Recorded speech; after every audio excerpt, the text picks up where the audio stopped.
Hello mouses! Bet you thought I'd left you. Well, you're not that lucky. I'm still here. Don't worry, just joking. I am still here. The show is going on. It's going to have to be a little shorter than it's normally been over the last few months because I don't have quite as much time until the campaign is over. But after the 23rd of May, and remember the 22nd is the count, which means that the 23rd of May I'll probably be half asleep, but I will be back to broadcasting normal times and for normal lengths. So for the moment, let's just go with what we've got. I want to talk today about the Northern Ireland Assembly and its decision to vote down equal marriage. This is not good news. It's the third time that the Democratic Unionist Party, which is the largest party in the Northern Ireland Assembly, has managed to block a debate and a vote on equal marriage. And the way it's doing it is not by actually going through the debate process or by just block voting to get rid of it, but by tabling a motion of concern and then just talking everything out basically.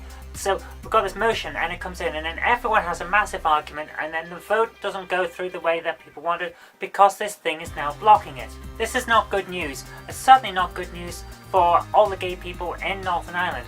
But as a general thing about equality, it's not good news. These guys who have just decided that they're going to block vote to stop some people having the same rights as what they have, they just decided, no, we're just going to use our power and abuse it to make sure that our views of what's right are going to be the views of the state, even though we are actually wrong.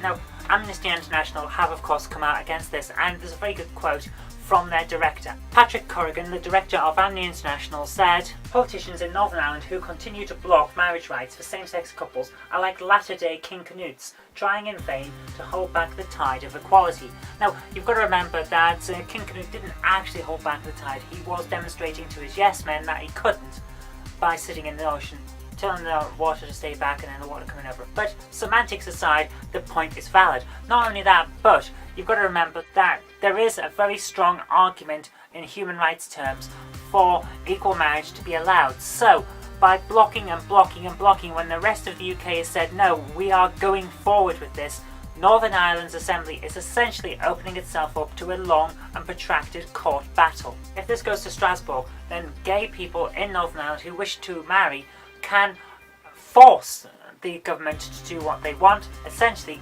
by getting a vote in Europe that says Northern Ireland has no reason to discriminate against gay people in the provision of marriage services. And civil partnerships just don't cut it. Obviously they don't cut it. The rest of the UK has provided equal marriage. Not just civil partnerships are there, but equal marriage is also there now. So Ireland over here is going, well, we just don't want that. And then the court will go, but you have to have that. Everyone else has just demonstrated that it's necessary. You can't just say no. So this is an issue that may actually end up getting resolved despite the efforts of the politicians in Northern Ireland. I hope it does get resolved. I prefer it didn't have to go through a protracted court battle because that's going to be expensive for whoever is dealing with it. And it will of course put up the taxes of the people in Northern Ireland who have to pay for their government to defend the indefensible. But anyway, that's how it is at the moment. Northern Ireland still doesn't have equal marriage, and oh my goodness, their one UKIP person, true to form, voted against equal marriage. So bear that in mind if you're thinking of voting UKIP on the 22nd of May. So anyway, that's all I've got time for today. It has been a short one, but I think I've got across everything I want to say, so thank you very much for watching. I hope you did like this, and if you did, remember to click the like button, share it with your friends so they can see what's been going on in the world as well, and do subscribe for future videos, because there will be more in the future. But until next time, I've been Kirk-Robinson, you've been watching The Knob Man Show, and I'll see you tomorrow.